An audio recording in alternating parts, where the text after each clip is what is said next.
Obrigado, Mário. Eu te agradeço o convite de apresentar essa fala e de apresentar esse projeto.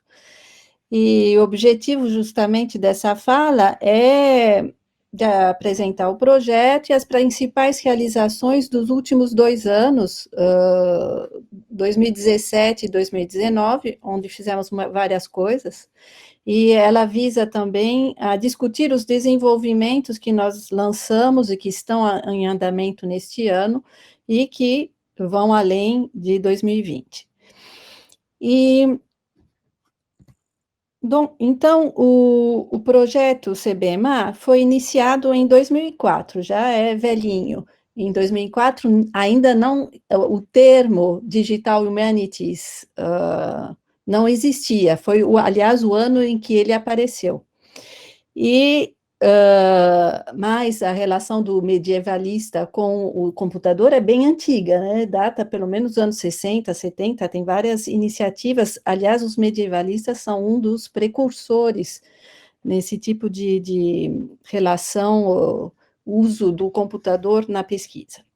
Então, o projeto CBMA foi iniciado em 2004 e passou por uma evolução, transformação significativa em 2017.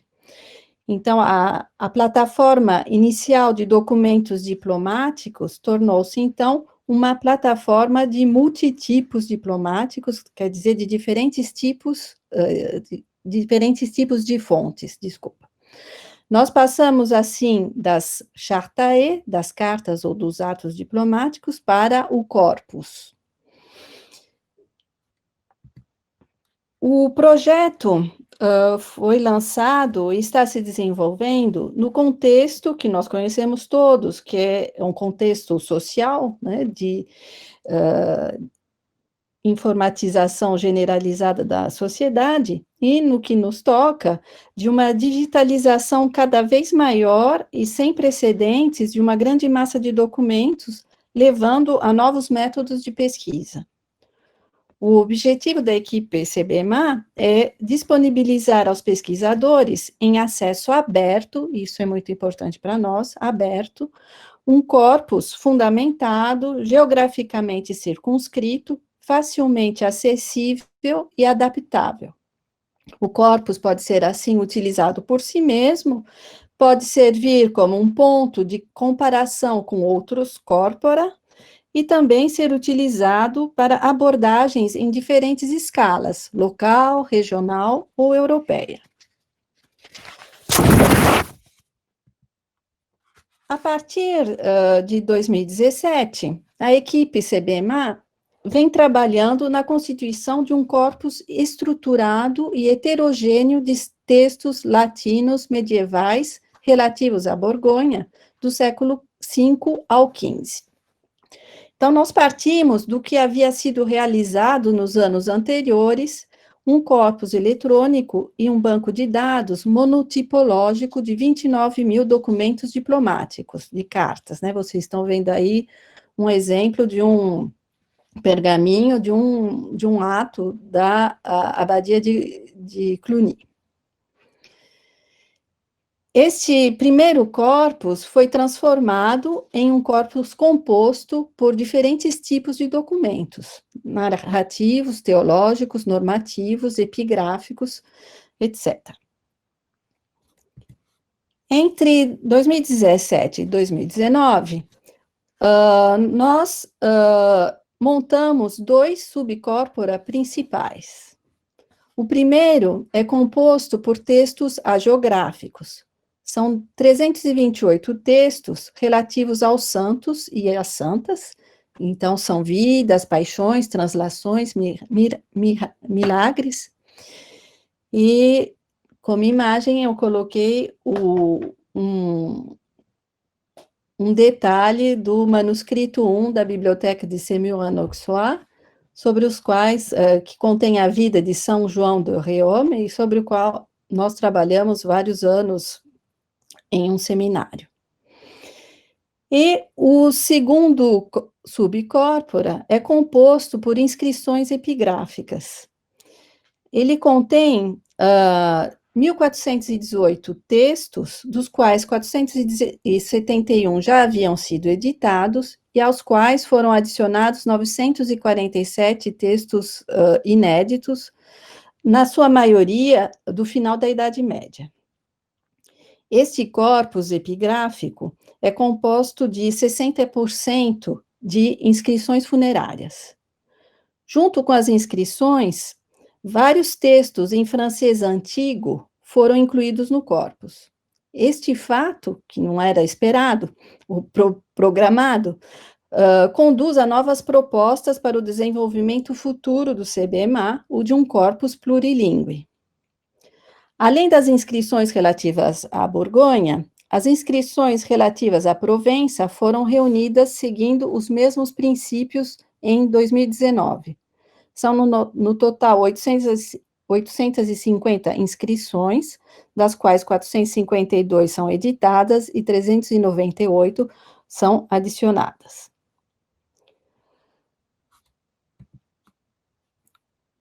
Além disso, nós estamos realizando o inventário do corpus alia, né, os outros textos que vão ser incorporados ao corpus. Do ponto de vista tipológico, eles dizem respeito à produção narrativa, litúrgica e normativa. Recentemente, foram adquiridos ou digitalizados, no final de 2019, A Vida de Garnier de Saint-Étienne de Dijon, editado em 1993 por Jean-Luc Chassel, que é um texto raro, que não tem edição antiga. A Crônica do Falcão de Tournus, editada por René Popardin em 1905 e que foi revisada recentemente por François Bourgard e Dominique Poirel, que nós agradecemos porque eles deram esse texto para nós. O Martirológio de Marcigny, que é uma abadia feminina, filha de Cluny, que foi editada em 84 pela Regina Hausmann, e os costumes de Cluny pelo monge Bernardo, no final do século XI, editado em 1726 por Ergot, e vocês veem aí a primeira, o frontispício da edição do século XVIII.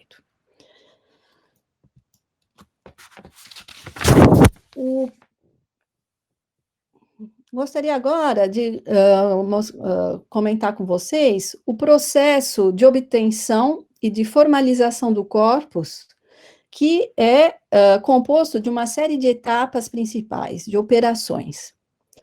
A primeira etapa é o inventário que nós constituímos dos textos editados, que nós queremos publicar, para serem em seguida obtidos em formato digitalizado. Para a geografia, nós partimos da BHL, a Biblioteca Geográfica Latina, e das listas feitas pela equipe de Guy Philippard para o projeto Hagiographie, publicados na coleção Corpus Christianorum. A obtenção dos textos hagiográficos publicados foi feita a partir das antigas edições disponíveis online, as Acta Sanctorum, a Patrologia Latina, a MGH, Monumenta Germania Histórica, principalmente. Para a epigrafia, o projeto foi realizado em estreita colaboração com os epigrafistas do Centro de Estudos Superiores da Civilização Medieval de Poitiers. Os textos foram recuperados dos volumes osserizados do corpus das inscrições da França medieval, que vai até 1300, aos quais foram adicionadas as inscrições do final da Idade Média, listadas no arquivo manuscrito que essa equipe mantém em Poitiers. Houve, assim, para as inscrições epigráficas, um trabalho de edição de textos inéditos. A operação seguinte diz respeito às informações relativas a cada texto, ou seja, os metadados associados a cada unidade textual. Sem ser exaustivos, os principais metadados são relativos à datação e à localização, com a incrementação das coordenadas geoespaciais.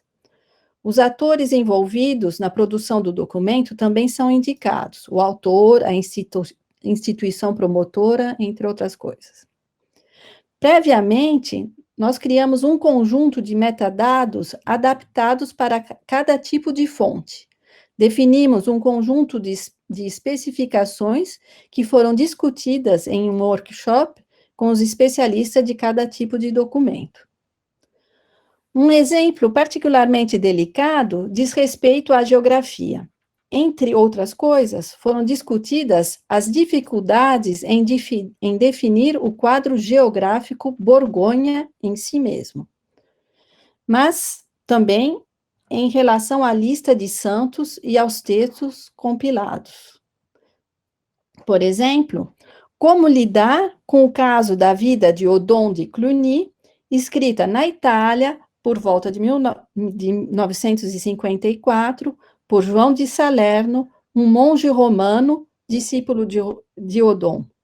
Quer dizer, é Borgonha, é Roma, ou é Itália. Ou então, outro exemplo, a vida de Santa Consórcia, uma santa própria do santoral de Cluny, mas cujo texto foi provavelmente composto na Provença entre os séculos 7 e 9. É Provença ou é Borgonha? Ou ainda a Paixão de Santo Albano, oriundo de Auxerre, mas venerado somente na Inglaterra no século 6 a 8. Então, é Borgonha ou é Inglaterra? Então, uma série de questões que a cada texto coloca. Ainda também, a outra questão que se coloca é que metadados geográficos, cronológicos e tipológicos devem ser atribuídos a textos anônimos, a fim de permitir sua inclusão do corpus. Como propor uma busca adaptada a textos datados, segundo a historiografia, em faixas cronológicas muito amplas, por exemplo, entre os séculos 6 e 8, ou com duas datas possíveis, por exemplo, o século 6 ou o século 9. Uma outra operação importante na constituição do corpus é o formato de gravação digital. Desde o início do CBMA, sempre escolhemos formatos de gravação eletrônica simples e múltiplos, tais como TXT ou CSV para as tabelas, permitindo uma difusão elementar de textos e dados. Ao mesmo tempo, são realizadas formalizações complexas e específicas do corpus, a fim de adaptá-lo a diferentes tipos de pesquisa realizada com o auxílio do computador. Trata-se da geolocalização das unidades textuais para análise do corpus em sistemas de informação geográfica, SG, e da lematização de textos para uso de ferramentas lexicométricas e de estatísticas semânticas, entre outras coisas. Graças a esses novos corpora, entre 2017 e 2019, foi possível adquirir cerca de 1 milhão de palavras adicionais. O CBMA agora contém mais de 7 milhões de palavras. Para comparação, a patrologia latina contém cerca de 95 milhões de palavras, quer dizer, a patrologia latina é 13 vezes maior que o CBMA. Em detalhes, por tipo de fonte, o CBMA contém mais de 6 milhões de palavras provindas de textos diplomáticos, 945 mil palavras de textos hagiográficos e 46 mil palavras de inscrições epigráficas. O peso da documentação diplomática permanece e permanecerá sempre predominante no corpus, mas agora é possível comparar o léxico destes diferentes tipos de produção escrita.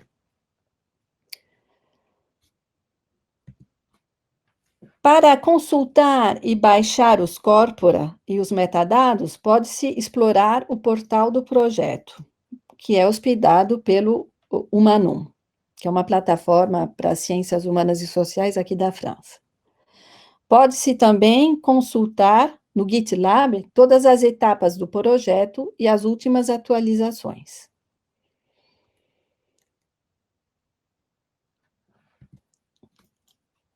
O CBMA oferece a consulta do corpus utilizando diversas ferramentas de mineração de texto. Text mining é o termo em inglês.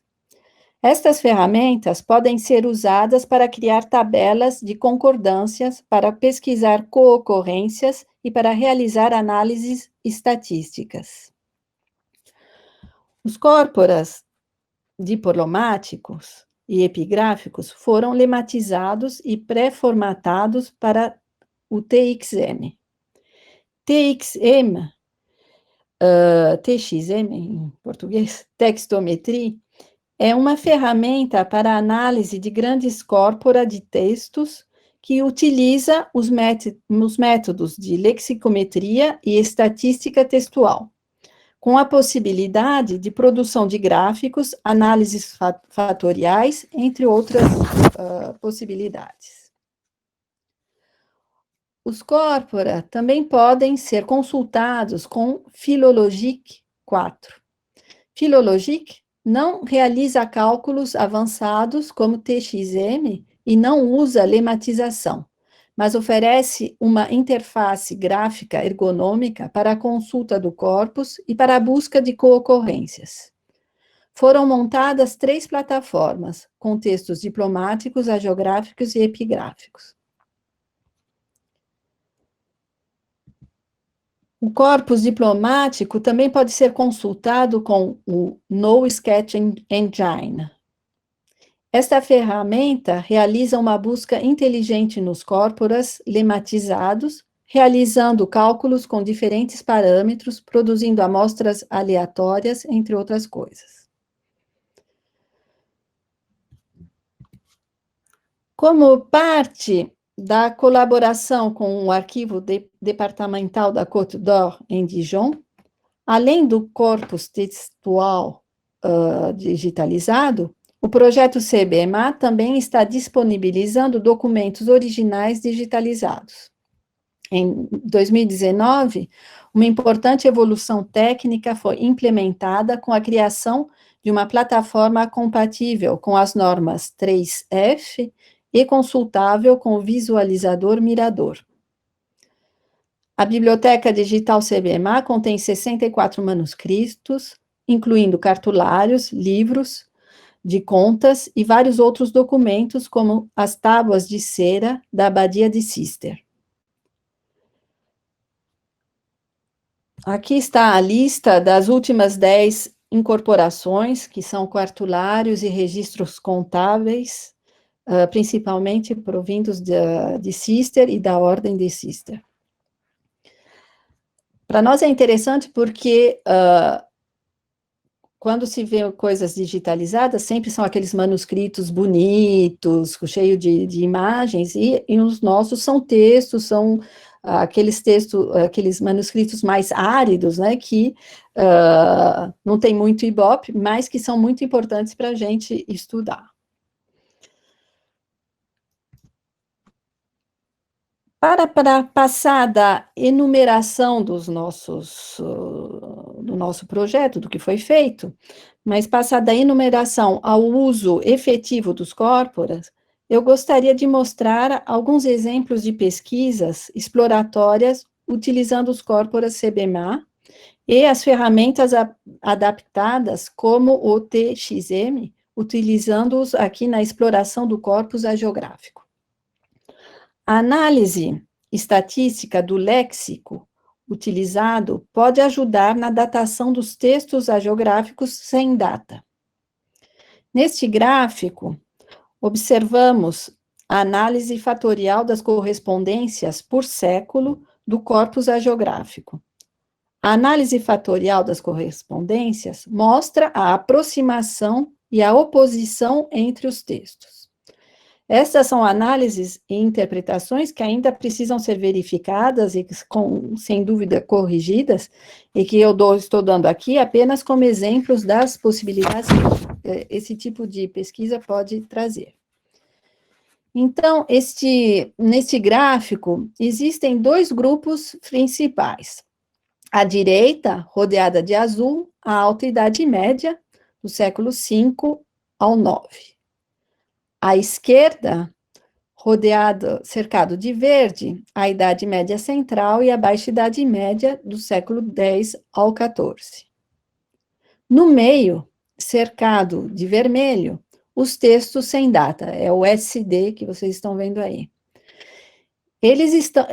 Os textos sem data estão próximos do século V e VI, o que nos indica que devem ser comparados prioritariamente e estatisticamente com os textos desses séculos para tentar datá-los.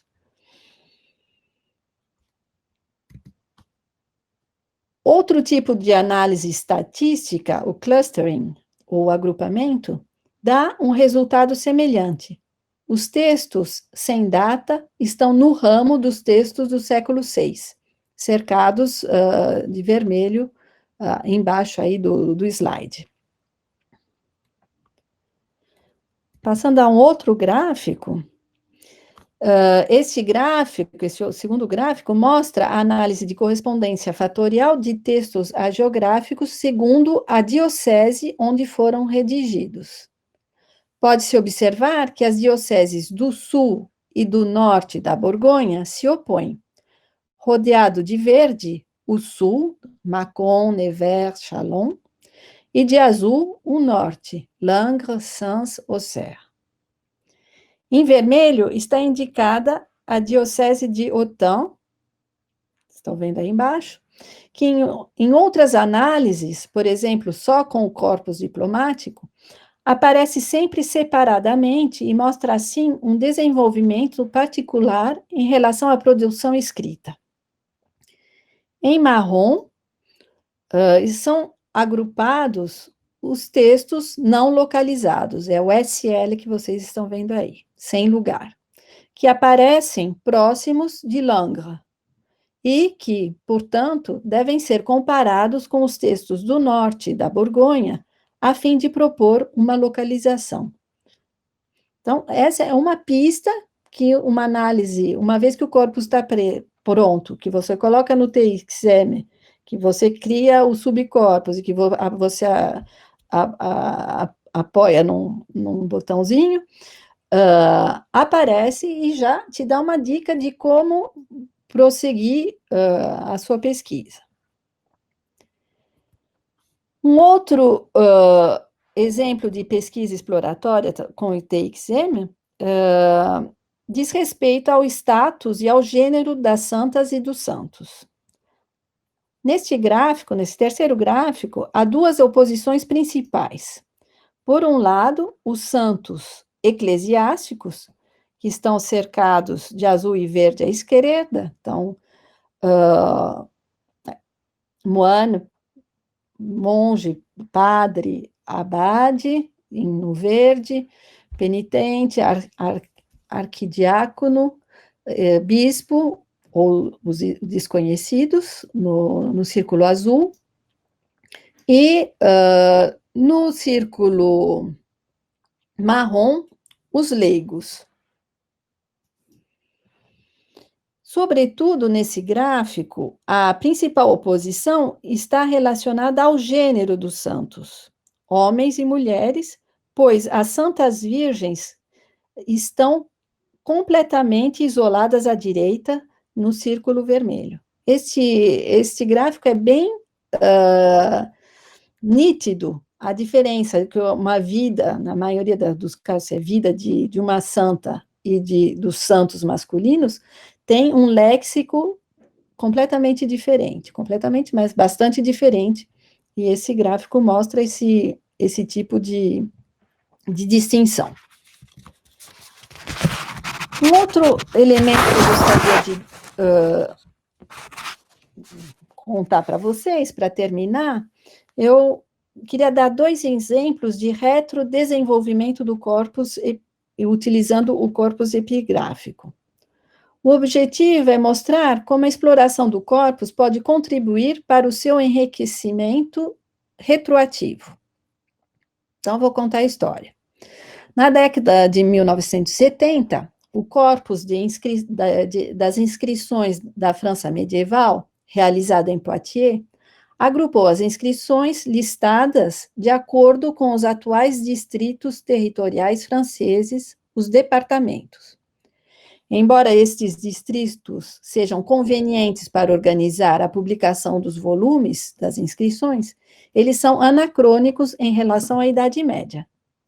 Por sua vez, o projeto CBMA tomou como principal denominador comum espacial os distritos eclesiásticos medievais, as dioceses. Mesmo se estas entidades podem variar durante a Idade Média, é muito importante poder propor uma distribuição do corpus com base em critérios medievais. O corpus epigráfico não continha informações sobre as dioceses de origem das inscrições, mas já continha uma indicação importante do lugar de produção, de proveniência ou de conservação das inscrições. A esta informação geográfica foram automaticamente associadas as coordenadas de geolocalização, resultando em um arquivo shapefile que pode ser utilizado em softwares de SG. A partir deste arquivo, foram realizadas uma série de análises SG projetadas sobre um mapa contendo as fronteiras de cada diocese medieval. Da localização de cada inscrição neste mapa, foi extraída uma tabela com a diocese correspondente de cada inscrição. Assim, as dioceses das inscrições foram incorporadas nos metadados do corpus a partir dos mapas. Por exemplo, as localidades do atual departamento do Yonne, que vocês estão vendo no mapa preto e branco, estavam localizadas nas antigas dioceses de Sens e de Auxerre, que vocês estão vendo no norte desse mapa à direita colorido. Esta informação, quer dizer, o fato de conhecer a diocese de cada inscrição, é essencial para a exploração cruzada de diferentes tipos de fontes do CBMA. Um outro exemplo de retrodesenvolvimento diz respeito à lematização e ao reconhecimento automático dos idiomas. Esse implemento não foi planejado inicialmente no projeto, mas com as inscrições do final da Idade Média, vários textos em idioma vernáculo, em francês antigo ou com ambas as línguas misturadas, francês e latim, esses textos entraram no corpus. Vocês sabem o que é a lematização. A lematização, em todas as línguas com declinação, como o português, que tem plural, masculino, feminino, é reduzir todos esses termos ao lema, que é a entrada, né, como a entrada do verbete do dicionário. Então, nesse caso, da entrada de diferentes idiomas, para a lematização, 2 parâmetros linguísticos tiveram que ser utilizados. Esses parâmetros foram testados em todo o corpus e, dependendo do número de não reconhecimentos, foi possível, por um lado, testar os parâmetros existentes e, por outro, propor possíveis formas de processamento automatizado.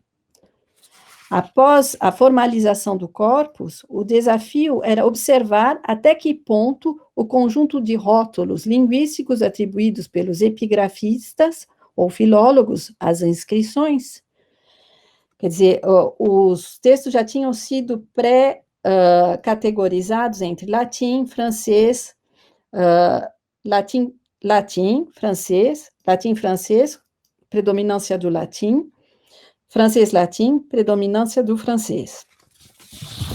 Então, a gente pode observar até que ponto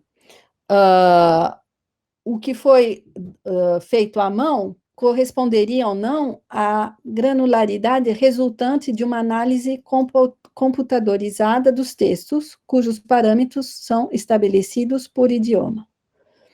Sem entrar nos detalhes desse trabalho, ao final do processo, uma das soluções possíveis para lematizar as inscrições e superar as dificuldades colocadas pelos diferentes graus de mistura linguística seria deixar os lematizadores separarem as línguas, comparando o número de termos não identificados para reter no final apenas a versão mais eficaz. Quer dizer, passou o corpus inteiro no lematizador do latim, e você vê quantas palavras não foram reconhecidas. E depois, no lematizador do francês, e você vê quantas palavras não foram reconhecidas, aí você compara e vê se a inscrição está mais para o latim ou está mais para o francês, e qual é o grau de mistura das duas línguas. Então, isso seria muito difícil de fazer de maneira manual, né? Só. Então, e para outros corpos onde a gente não tem essa informação, a gente pode fazer essa análise e introduzir a língua, latim, francês, meio um meio outro, com predominância de um ou de outra língua, automaticamente nas inscrições. Várias outras experiências estão em andamento, mas eu vou concluir. Então, em conclusão, eu gostaria de ressaltar que a obtenção de um corpus documentado é o primeiro dos diferentes produtos finais de uma pesquisa, sendo o resultado das muitas operações e escolhas feitas pelos pesquisadores, bem como um processo heurístico. Em segundo lugar, a prática mostra que um corpus pode ser constantemente reinvestido, pois sua exploração, graças à inteligência artificial, gera novos dados que podem ser reinjetados no corpus e, por sua vez, explorados, constituindo uma espécie de círculo virtuoso. Podemos, assim, aproveitar ao máximo de uma dinâmica onde a obtenção, a documentação e a exploração de corpora não são passos sucessivos a serem conectados, mas sim operações coativas que são constantemente reinvestidas e realimentadas. Então, eu gostaria de lembrar o nome, porque se trata de um trabalho de equipe, de todos os participantes desse trabalho esses 2 anos, Mathieu Beau, Pierre Brochard, Hélène Caillot, Davide Gardevich, Estelle Ingrand Varenne, eu mesma, Aurore Menudier, Nicolas Perrault e Coraline Rey. Eu gostaria também de salientar que muitos dos membros dessa equipe são altamente qualificados, mas têm apenas empregos precários e que, sem uma forte política de emprego estatutário público permanente, nossa pesquisa não será capaz de se desenvolver. E isso, eu acho, é válido tanto na França como no Brasil.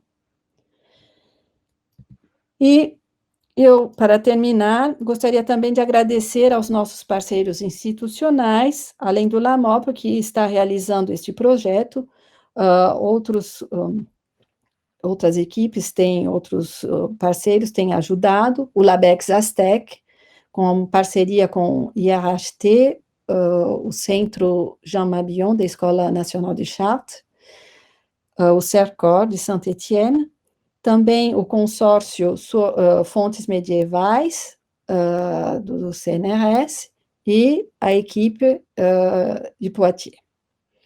Obrigada pela atenção de vocês.